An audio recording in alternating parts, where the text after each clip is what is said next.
Hier, j'ai visité un château fort et je me demandais comment les bâtisseurs du Moyen-Âge faisaient-ils pour construire un château fort. Quels outils utilisaient-ils? Comment hissaient-ils les lourdes charges?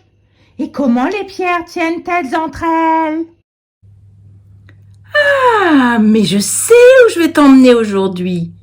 À Guédelon. Ils construisent là-bas un château fort, comme au Moyen-Âge. C'est une blague. Mais non, je t'assure. Attends, je t'explique tout. Regarde, on n'est pas tout seul. Bonjour les amis. Bonjour, venez donc avec nous.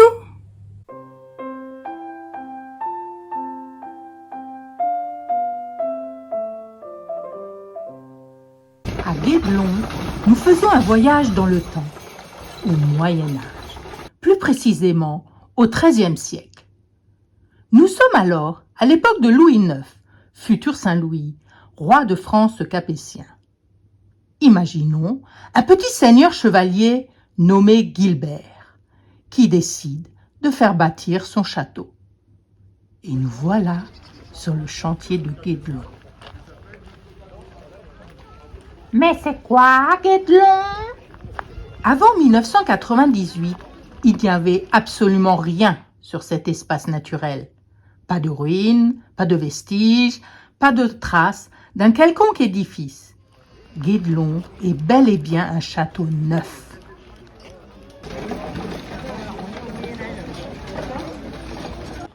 Ici, les œuvriers, comme on appelle les ouvriers au Moyen-Âge, se mettent chaque jour dans les conditions techniques des bâtisseurs du Moyen-Âge et se confrontent à la réalité du chantier de construction. C'est quoi la réalité du chantier de construction?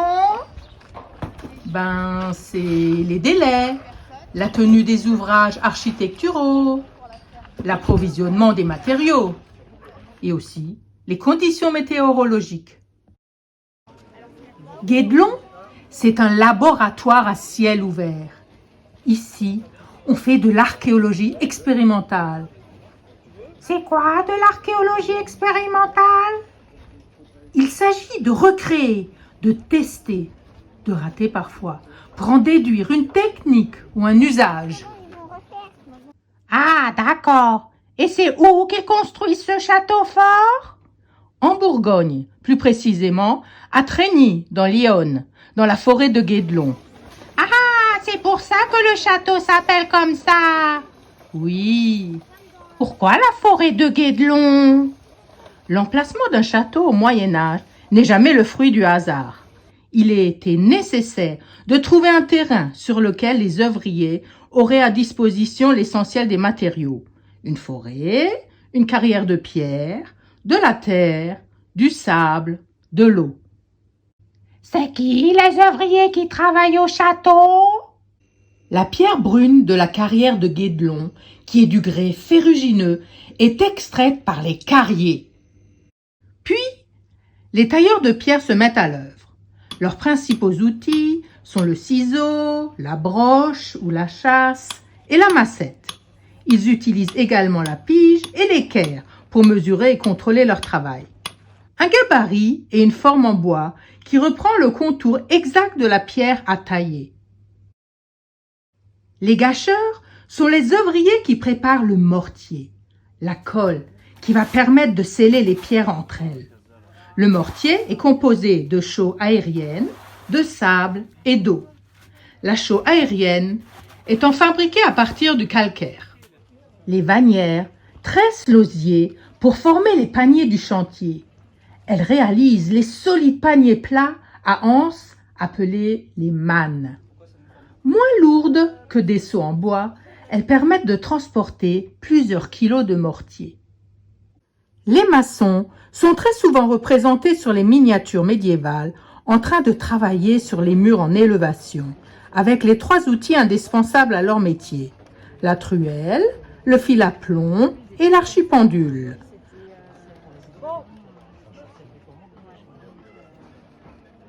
Un applaudissement pour nos écureuils, s'il vous plaît.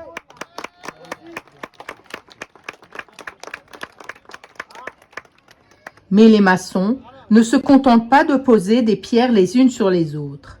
Les maçons maîtrisent l'assemblage d'ouvrages sophistiqués en pierre taillée.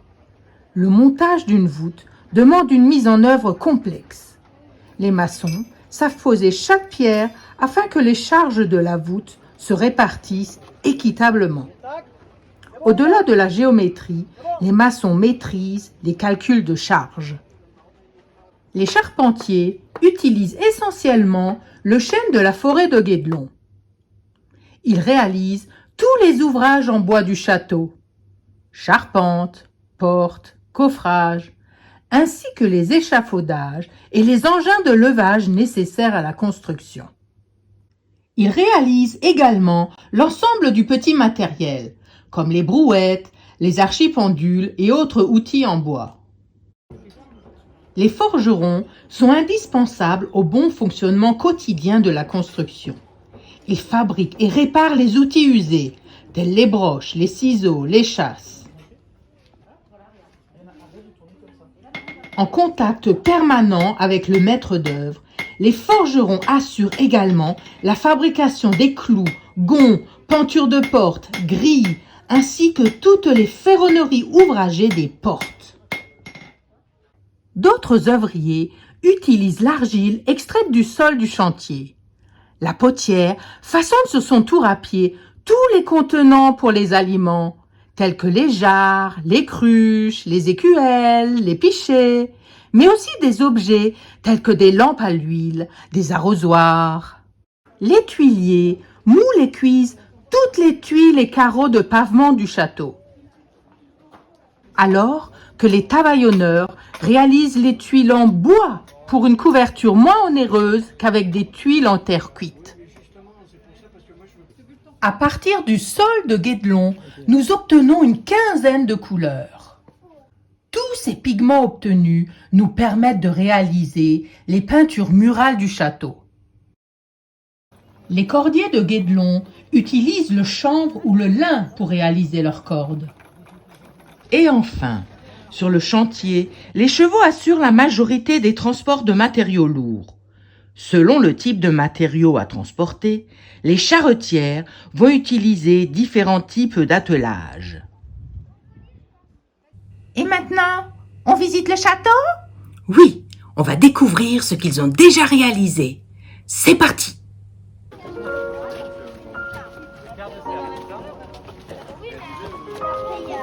Regarde, on peut se balader.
Il y en a un autre qui est sorti.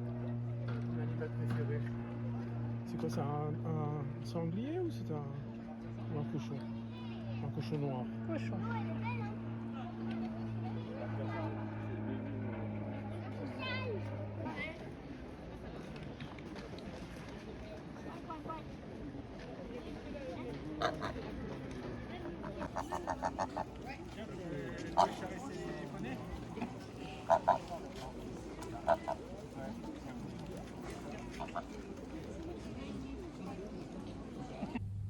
Voilà, j'espère que cette vidéo vous a donné envie d'y aller et je vous dis à bientôt. Au revoir. À bientôt, les amis.